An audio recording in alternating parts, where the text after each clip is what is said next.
안녕하세요, 핑스살롱입니다. 오늘은 그 책은 도끼다 라는 책을 소개해 드릴 건데요. 부제는 풍성하게 사는 방법입니다. 제가 오늘 제주 게스트하우스에서 이런 글귀를 본 적이 있어요. 책이란 무릇 우리 안에 있는 꽁꽁 얼린 바다를 깨트려 버리는 도끼가 아니면 안 되는 거야. 이거 보는 순간 저도 좀 도끼 같은 충격을 좀 느꼈거든요. 좋은 책이란 큰 충격과 울림을 주는 이런 도끼 같은 거예요. 얼어붙은 우리의 감성을 깨트리고요. 잠자는 세포를 깨우면서 한 줄 한 줄 글을 읽을 때마다 이 내면에서 얼음이 깨지는 소리를 느껴야 한다는 거죠. 그래서 이런 내용이 이 책에 있는데요. 이 저자는 이 광고 업계에서 굉장히 유명한 분이에요. 그래서 광고쟁이가 인문학 책을 쓴다니까 좀 이상하기도 하죠. 근데 이분은 좋은 책을 통해서 자신의 이런 촉수가 예민해졌기 때문에 결국 이게 좋은 광고 아이디어를 내는데 도움이 되었다고 해요. 물론 꼭 광고 업계에서 일하지 않더라도요. 이런 상상력이나 차기력이 꼭 필요하지 않은 일을 하더라도 이 책은 조금 더 우리가 풍성하고 풍요롭게 인생을 살 수 있는 여러 가지 방법들을 알려주고 있어요. 나온 지 사실 10년도 넘은 책이에요. 솔직히 말하면 저는 10년 전에도 이걸 읽었는데요. 그때는 좀 와닿는 게 많지 않았어요. 그러니까 이 책이 제 두터운 얼음을 깨부수지 못했던 거죠.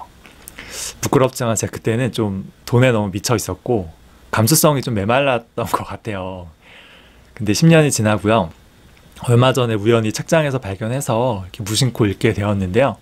이번에는 좀 여러모로 느껴지는 게 많더라고요. 제 내면의 두터운 얼음에 이제 금은 좀 간 것 같습니다. 제가 인상 깊었던 내용을 딱 3가지 공유해 볼게요. 첫 번째는 이제 우리가 풍성한 인생을 살기 위해서는 그냥 되는 게 아니고요. 이게 훈련이 좀 필요하다는 거예요. 책 한 권 읽었다고 바로 그 사람의 인생이 풍성해지진 않잖아요. 가장 중요한 거는 일단 우리 삶의 속도를 좀 줄여야 해요. 그 속도랑 이 풍성한 삶과의 관계는 제가 예전에 그 제주를 여행하면서 절실히 느낀 적이 있어요. 처음 제주를 여행했을 때 이제 저는 뭐 다른 사람처럼 자동차를 렌트했죠. 그래서 유명하다는 뭐 성산일출봉, 뭐 정방폭포, 협재 뭐 이런 관광지를 찍으면서 제주를 한 바퀴 삥 돌았어요. 물론 제주는 너무 좋았죠. 근데 뭐 그렇게까지 큰 감흥은 없었거든요. 근데 얼마 안 돼서 이제 친구가 좀 같이 가자고 해서 제주시에서 서귀포까지 이 반바퀴를 자전거로 여행하게 되었어요. 그랬더니 이제 자동차로 갔던 길이랑 같은 길인데도 느낌이 많이 다르더라고요. 그 햇빛이랑 구름이랑 하늘이랑 이 바람이랑 공기랑 이 바다 냄새를 이제 온몸으로 느껴지잖아요, 자전거는. 그래서 막 탄성을 지르면서 너무 행복하게 여행했던 기억이 나요. 그 후에 또 제가 좀 개인적으로 힘든 일이 있어서 이번엔 제주를 홀로 걷게 됐어요. 오로지 2발로 이제 배낭 하나 메고 올레길을 거의 2주간 이렇게 한 바퀴 돌았는데요. 이게 또 자전거로도 갈 수 없는 이 오름이나 숲길이나 바위길이나 이제 해안도로를 좀 걸으니까요. 또 자전거에선 볼 수 없는 많은 것들이 보이더라고요. 예를 들면 뭐 이름 모를 길가의 작은 풀꽃이나 햇빛에 반사되어서 이렇게 흔들리는 그 억새의 자태나 철썩철썩 바위에 부딪히는 그 파도의 하얀 거품들, 그 동네의 담벼락마다 그려져 있는 그 초딩들의 귀여운 그림들이랑요. 또 제가 너무 사랑하는 제주의 이 강아지랑 이 길냥이들까지. 결국 저의 제주 여행은 도보 여행, 자전거 여행, 자동차 여행 순으로 좋았는데요. 이는 결국 여행의 속도랑 관련이 있어요. 이 속도가 느릴수록 더 많은 것들을 보고 느낄 수 있었던 거죠. 느리면 느릴수록 역설적으로 더 풍성한 여행이었던 거예요. 그러니까 우리 삶도 똑같아요. 자동차로 제가 그냥 제주를 일주했던 것처럼 그냥 목적지까지 빨리만 가려고 하면요. 이제 많은 것들을 놓칠 수 있죠. 심지어 자동차가 아니고 뭐 고속버스나 KTX 비행기처럼 그냥 이렇게 스쳐 지나가는 삶이 굉장히 많잖아요. 현대 사회에서는. 풍요로운 삶과 이 성공한 삶은 다른 것 같아요. 성공한 삶 하면은 이제 외제차랑 좋은 집이랑 이 돈이 떠오르죠. 근데 최고급 샴페인이랑 캐비어를 매일매일 먹을 수 있는 그런 삶이 과연 풍요로운 삶일까요? 그렇게 살면 죽을 때 나는 풍요로운 삶을 살았다고 이렇게 만족할 수 있을까요? 근데 전 그렇지 않다고 보거든요. 단순한 부자랑 이런 풍요로운 삶은 다른 것 같아요. 햇빛이랑 나뭇잎의 아름다움을 하나 느끼지 못하는 인간은 아무리 부자라고 해도요, 이 풍요로운 삶을 살고 있다고 말하기는 힘든 거예요. 중국에 이런 시가 있어요. 하루 종일 봄을 찾아다녔으나 보지 못했네. 집신이 닳도록 먼 산 그룹 덮인 곳까지 헤맸네. 지쳐 돌아오니 창업 매화향기 미소가 가득 봄은 이미 그 가지에 매달려 있었네. 이 시에서 이 봄을 행복으로 바꿔 읽어도 말이 돼요. 사실 봄이나 행복이나 다 바로 여기에 있는 거거든요. 지금 여기에 아름다움이나 그런 자연의 디테일이나 행복을 느끼지 못한 채 이 속도에만 집착하는 이 레이스가 되는 삶은 피폐할 수밖에 없어요. 고등학교 때는 명문대에 진학해야지, 대학에 가면은 대기업에 취업해야지, 취업을 하면 내 집 마련해야지, 내 집 마련하면은 부장에 진급해야지. 이런 것들만 쫓다가 한 70살이 되면은 그 인생은 너무 허무하잖아요. 그래서 이런 목적형 삶, 레이스형 인생은 우울해요. 속도에 대한 집착을 좀 버리고요. 이 지금 순간순간에 행복과 즐거움에 집중하는 삶이 더 풍성한 삶이죠. 근데 이렇게 순간의 행복에 집중하려면은 이제 훈련을 좀 해야 돼요. 같은 것을 보고도 얼마나 많은 것을 느끼고 감상할 수 있냐에 따라서 이 삶의 풍요와 빈곤이 나뉘거든요. 즉, 삶의 풍요는 보고, 듣고, 느낄 수 있는 이 감상의 폭인 거예요. 같은 길을 걷더라도 아무것도 못 느끼다가 베인 나뭇잎, 날아가는 새, 반짝이는 빗방울들을 보면서 다 아름답게 느껴지면은 그게 풍성한 삶이죠. 저자는 사실 성공한 이제 광고 기획인이긴 한데 이분이 죽을 때 떠오르는 장면은 사람들 앞에서 막 박수 받는 그런 순간이 아니라고 해요. 어느 햇살, 어느 나뭇잎, 어느 달빛이 떠오른다는 거죠. 혹은 어떤 대화, 표정 이런 것들이 많이 축적돼 있으면은 그게 풍요롭게 잘 살다 가는 것이라는 거예요. 수시로 해외여행을 갈 수 있고요. 매일 이런 캐리비안 크루즈를 탈 수 있는 이 부자지만 이 루브르 박물관에서 야 빨리 와 빨리 찍어 빨리 가자 이렇게 하는 사람과 열심히 10년간 모은 돈으로 5박 6일 동안의 이 파리 여행에서 휘슬러의 화가의 어머니라는 내가 좋아하는 작품 앞에서 얼어붙은 것처럼 40분간 발을 떼지 못하고 이렇게 막 소름이 돋은 사람. 그 이 두 사람 중에 누가 더 풍요로운 풍성한 삶을 살고 있는 걸까요? 그 헬렌 켈러 아시죠? 이분이 앞이 안 보이셨잖아요. 유명한 말이 있어요. 숲을 산책한 친구에게 뭘 봤냐고 물었더니 별거 없었다고 한다.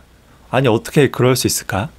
얼굴에 느껴지는 바람, 나뭇잎과 자작나무와 떡갈나무 몸통을 만질 때의 전혀 다른 느낌, 졸졸졸 지나가는 물소리 등 앞을 보지 못하는 나도 흥미로운 것들을 수백 가지나 찾을 수 있을 텐데.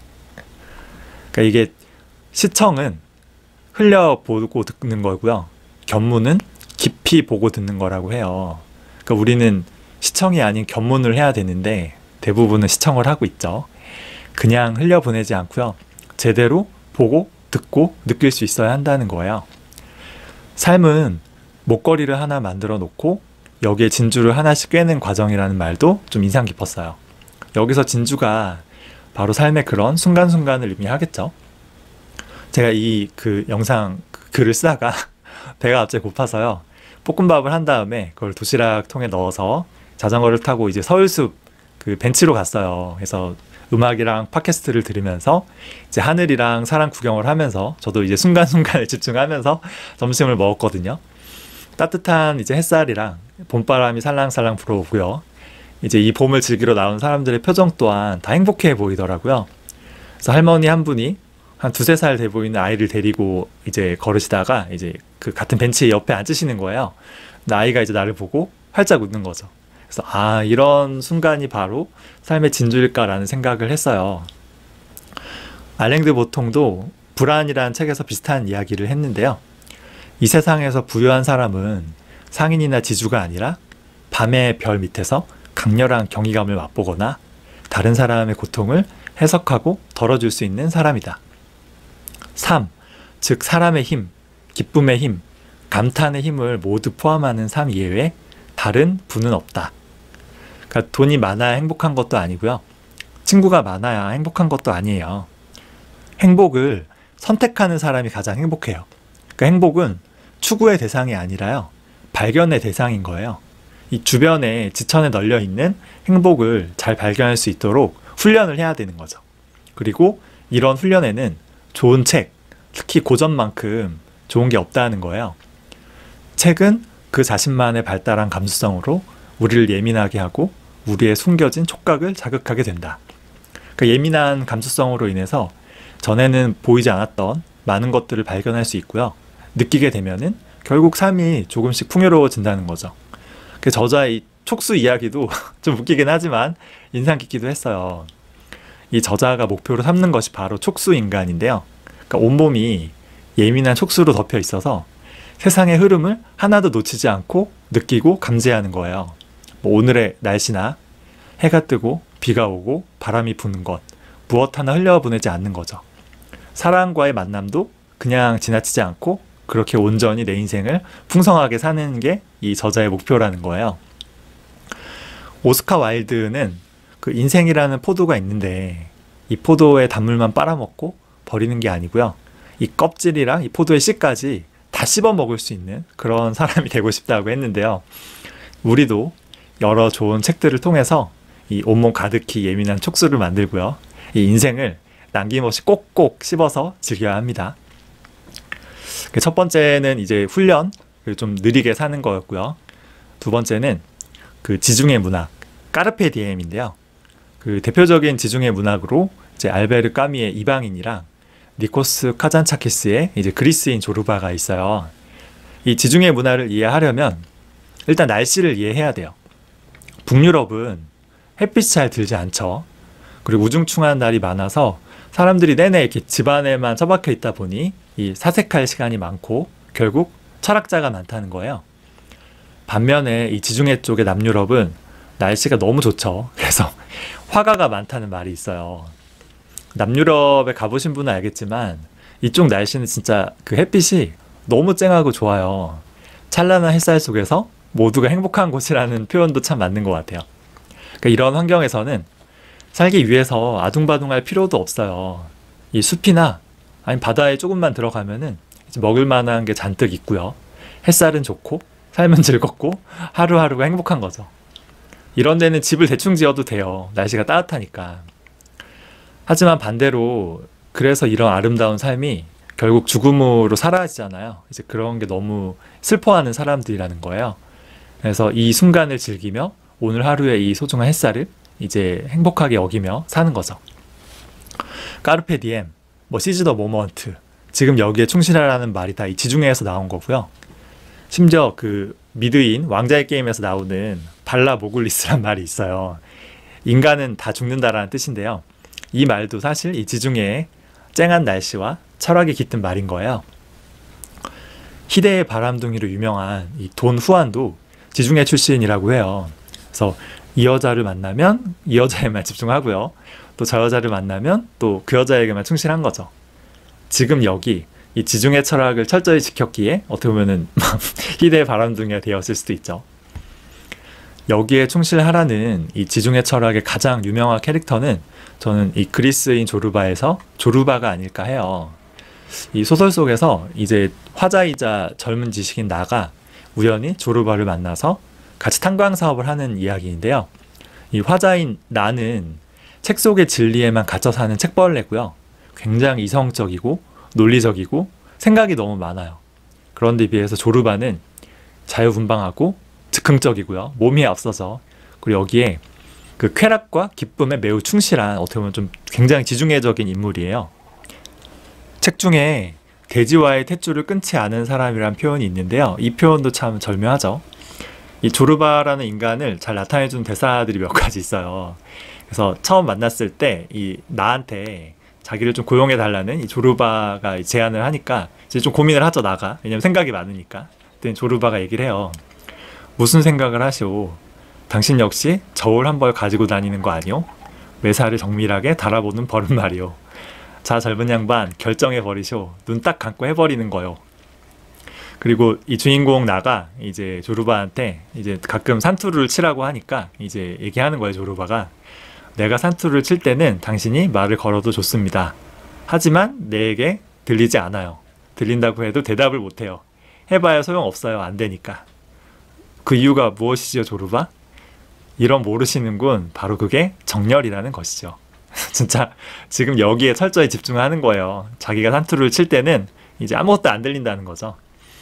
그래서 이런 얘기도 해요. 내게 중요한 것은 어제 내일이 아니라 바로 오늘 이 순간에 일어나는 일입니다. 조르바, 자네 지금 뭐 하는가? 잠자고 있네. 그럼 잘 자게. 조르바, 지금 이 순간 자네 뭐 하는가? 일하고 있네. 잘해보게. 조르바, 자네 지금 이 순간에 뭐 하는가?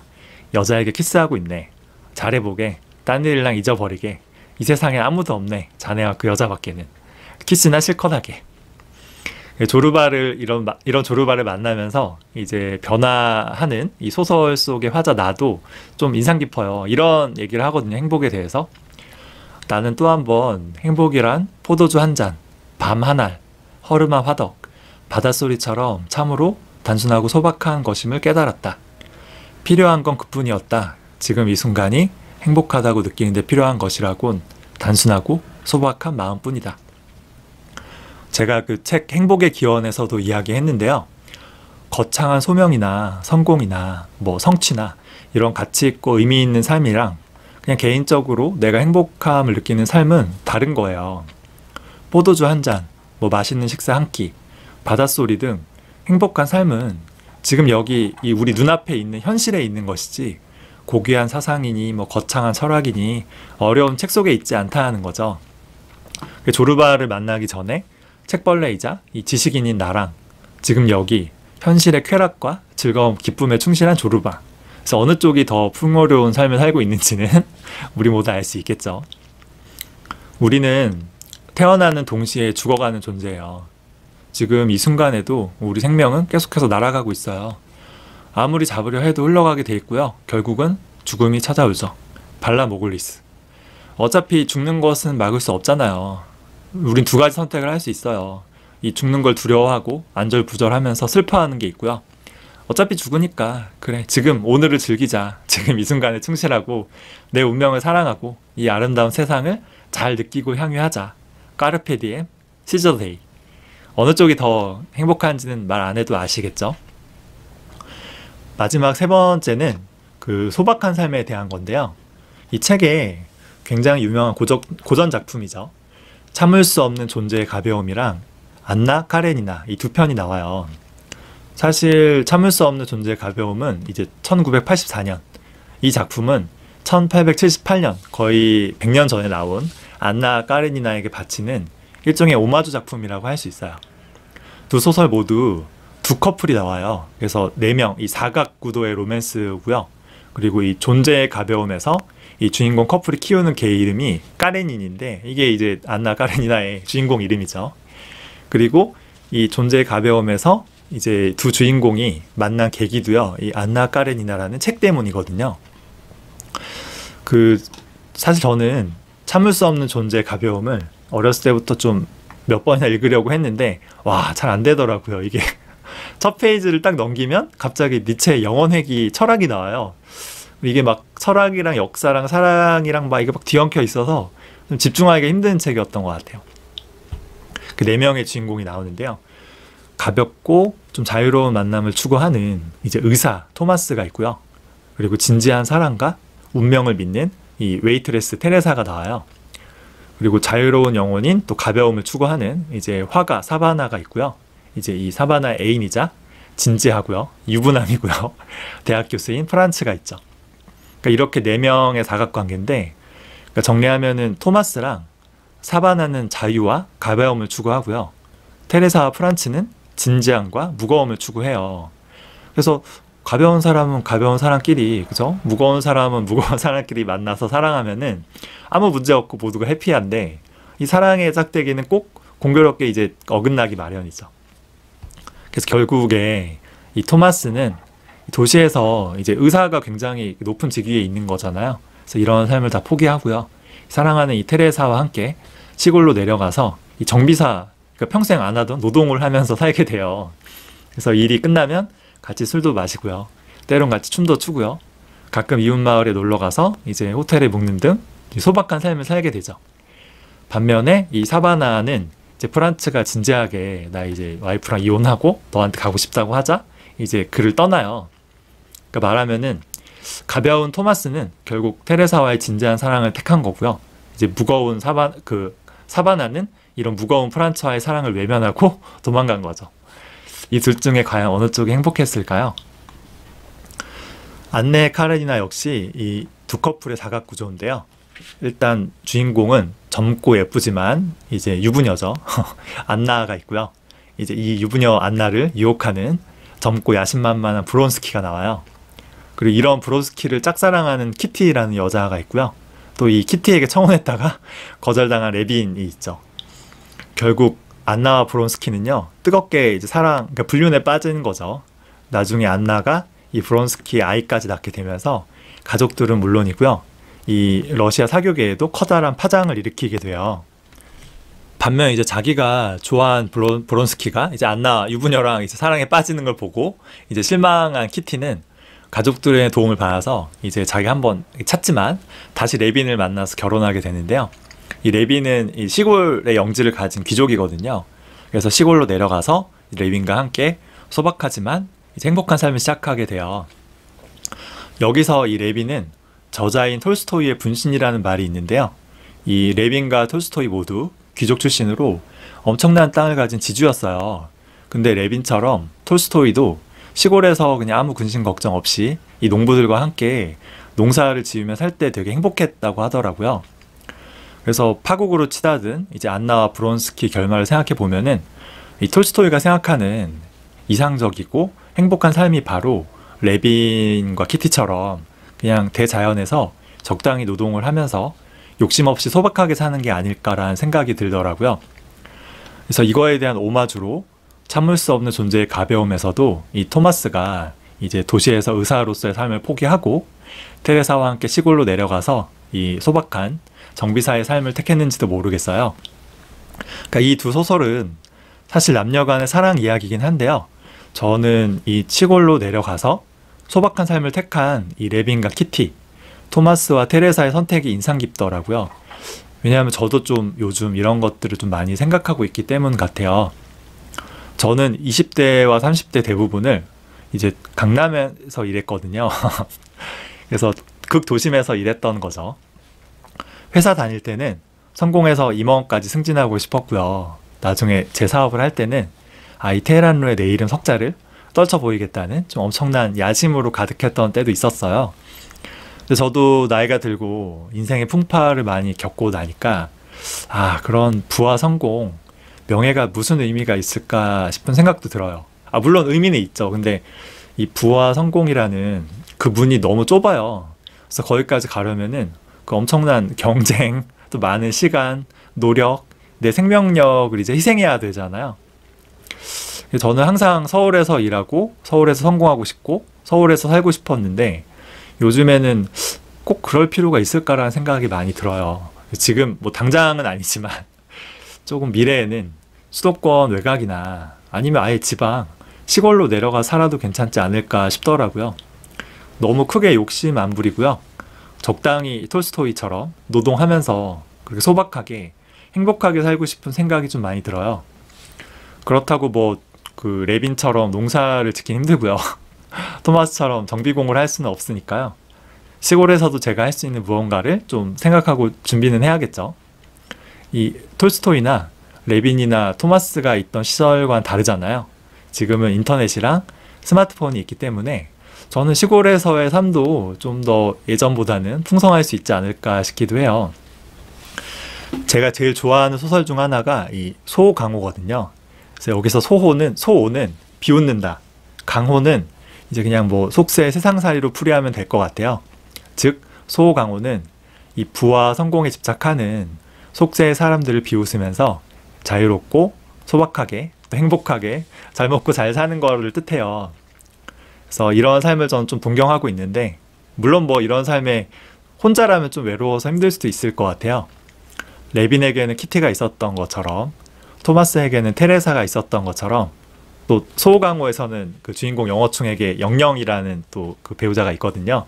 그래서 서로 의지하면서 이런 소박한 삶을 함께한 인생의 동반자는 필요하겠죠. 제가 세 가지를 얘기했죠. 첫 번째는 이 세상의 아름다움을 잘 발견할 수 있는, 잘 느낄 수 있는 예민한 촉수가 필요하고요. 이런 건 좀 훈련이 필요하다. 두 번째는 이 그리스인 조르바에서 조르바처럼 지금 여기 있는 이 기쁨과 쾌락, 즐거움에 충실할 수 있는 이 지중해 철학을 좀 기억해야 돼요. 까르페 디엠, 시즈 더 데이, 발라모글리스죠. 마지막 세 번째는 꼭 도시에서 이 부와 성공에서 벗어나서 저는 좀 외곽이나 시골에서도 이 소박하고 행복한 삶을 좀 선택할 수 있을 것 같아요. 물론 뭐 저는 이 세 가지만 좀 얘기했지만 이 책에서는 이제 다른 것들도 또 많이 말하고 있어요. 그래서 부와 성공이라는 이런 자본주의적인 굴레에서 벗어나서 나는 좀 더 풍성하게 살고 싶다, 아니 좀 풍요롭게 살고 싶다고 하는 분이라면은 좀 천천히 읽어보시길 추천합니다. 이 영상이 혹은 이 책이 이 영상을 듣는 분들의 내면에 얼어붙은 바다를 깨부수는 도끼가 될 수 있기를 바라면서 영상을 마쳐볼게요. 시청해주셔서 감사합니다.